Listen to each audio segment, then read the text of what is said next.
List Z parameters in terms of H parameters. So దీన్ని మనం already derive చేస్తున్నాము.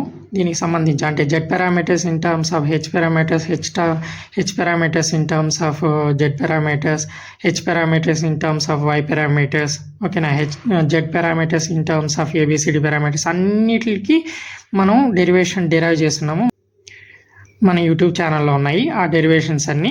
ఒకవేళ మీకు ఏమైనా డెరివేషన్లో డౌట్ ఉంటే కనుక ఆ డెరివేషన్ రెఫర్ చేయండి. అందులో మనకు వచ్చేటువంటి ఫార్ములాస్ మాత్రమే నేను ఇక్కడ రాస్తున్నాను. Okay, Z parameters in terms of H parameters given as. So Z parameters in terms of H పారామీటర్స్ని బేస్ చేసుకొని జెడ్ పారామీటర్స్ని డిఫైన్ చేస్తున్నాం ఇక్కడ. కాబట్టి ఇక్కడ జెడ్ వస్తుంది అనమాట. ఒకవేళ ఇక్కడ హెచ్ వచ్చి ఇక్కడ జెడ్ వచ్చింది అనుకో, అప్పుడు హెచ్ వస్తుంది అనమాట. హెచ్ పారామీటర్స్ని డిఫైన్ చేస్తాం.